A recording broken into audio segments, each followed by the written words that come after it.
Through past draft mistakes and trade mistakes from the Sixers organization, the cupboard has fallen bare for young talent within the Sixers team.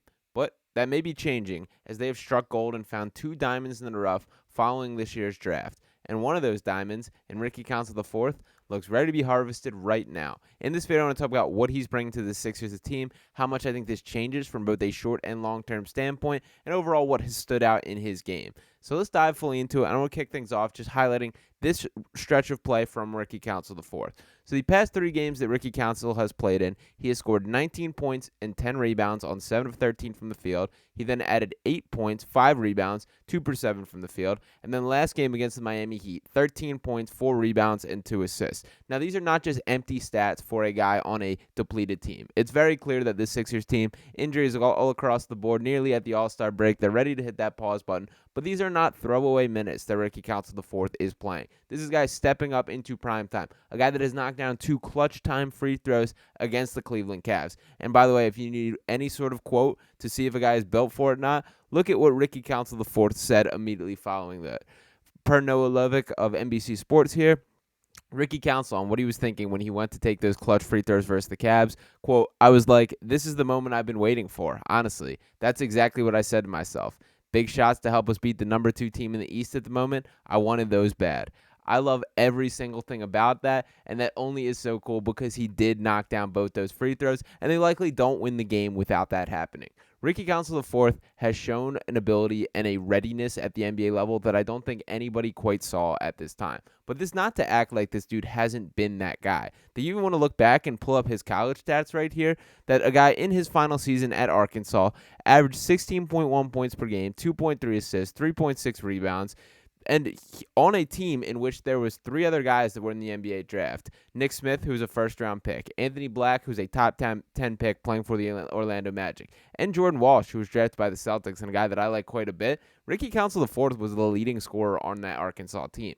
We know that he spent the 2 years at Wichita State beforehand. The biggest red flag with Ricky Council IV was that jump shot. Was it going to translate? There needed to be some sort of mechanical work for it to operate at the NBA level. And guess what? He did it. That the jump shot looks cleaner. The release looks smoother. No, he's not a sniper yet, but there is a lot in his game. And to shout out specifically what he's done in the G League level so far, take a look at this. In these 7 games he played in the G League this season, averaged 24.9 points per game. And look at that three-point percentage. 41.2% on 4.9 three-point attempts per game. Also got to the free throw line 5.1 times per game and connected on 80.6% of those. So think about that. In that sample size, on 4.9 3-points per game, connecting on 41.2%. That is a pretty significant stride forward from a guy who shot 27% from beyond the three-point arc in his final year of college. That is linear progress. And beyond just the raw statistics, you can absolutely see it in his form. That if you want to Google some old Ricky Council film, take a look at the guy that you're seeing in the Sixers uniform, the shot straight up looks different, and that is a great sign based on what the Sixers need for him. But as we kind of talk about this conversation, there's 2 things that I primarily want to bring this up, or 2 main reasons. Number 1, the short term, that the Sixers still have 2 open roster spots. Ricky Council currently on a 2-way contract, and I am pounding the table saying it is time to convert this guy to a standard NBA deal. You ink him to a long-term contract now with far below the market value of what it will be in a couple years, and this will age into a phenomenal contract. We're seeing teams around the NBA take advantage of this. A recent example being Gigi Jackson with the Memphis Grizzlies. Gigi Jackson in a somewhat similar situation where playing for a shorthanded team has made the most of his opportunity, and the team has taken notice of this. If Ricky Council IV's play is not screaming, "Don't send me back to Delaware," I don't know what does. So with that in mind, there's a long-term benefit to this as well. That, as I mentioned, the Sixers have been starved for young talent and frankly have not been the best management of it, even if you want to bring up a move like giving Jaden Springer away for just a second-round pick at the trade deadline. But that might have been with the knowledge that this version of Ricky Council IV was waiting right behind Jaden Springer. And from an offensive standpoint, it is crystal clear that Ricky Council IV is far more developed than Jaden Springer is at this point in each of their careers. So when you got this guy, this is something that could be a long-term building block. I'm not saying he's a future star for this Sixers team, but you need good, young, hungry players, and he is a guy that I think checks both boxes from the short and long term.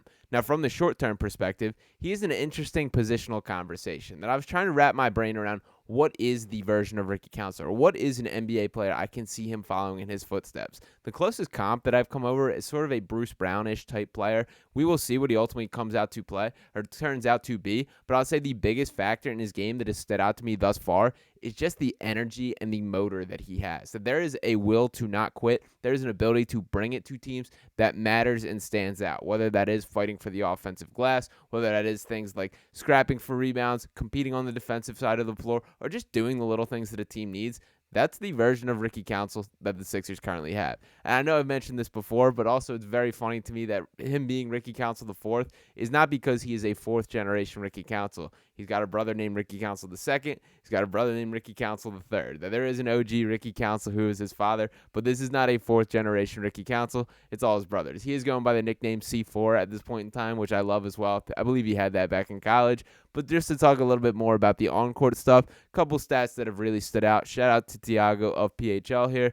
20% foul rate off drives. For context, Tobias Harris just 4% on these. The sudden aggression at the rim can sustain it, drawing the whistle. Agree with that absolutely. He's shooting 47% in the short mid-range, the 68th percentile. The paint touch seems sustainable with the right-hand float shot, and 3.1 deflections per 36, which is above average there. So getting it done on both ends of the floor, this commitment to just the high motor, the energy, absolutely translates on the defensive end. I've seen him make some nice rotations within the Sixers zone defense too. Not the easiest thing to do within a Nick Nurse zone. That there's more complexities to this than I would say your average NBA defense. So kind of cool to see Ricky picking up on things right away. And on the offensive end, I do see a world where he is that Bruce Brown kind of role, where he is sneaking along the baseline, cutting towards the middle of his zone, opening things up, being a little bit of a playmaker. His well-rounded nature to his game is very exciting, and there are moments where he can still go create his own shot. He's had a couple Euro step examples that have looked incredible and have created a shot in a successful fashion for Ricky Council IV, and every part about him has just screamed like a guy that is hungry to succeed at this current time, that is ready for this NBA level of basketball, and wants no part of being sent back down to the G League. With that all being said, you should reward him for each of these things. That this is a Sixers team that could benefit from more athleticism, for more hunger, especially with guys like Pat Bev being traded. You need this type of frantic energy, a guy that just refuses to quit. That's infectious to a team, and that's what you want from the bottom half of your bench. That for what Ricky lacks in some of the nuances of some passing ability or shot creation or just overall shooting ability, he makes up for with all of this will to win, this effort, and they're just being a good teammate. That I've heard not a single person say a bad word about Ricky Council IV. In fact, there's been plenty of teammates coming to his defense and hyping him up for this recent stretch about how much he's earned this and all those type of quotes. They are kind of the buttered up ones, the ones that you would expect. Nothing out of the ordinary from that, but still a good sign that they're coming out in that direction from his teammates. So as they head past the All-Star break, as there are 2 open roster spots on this Sixers team, one of them should absolutely be set aside to ink Ricky Council IV to a long-term contract for the benefit of the short and long-term benefit of the 76ers organization.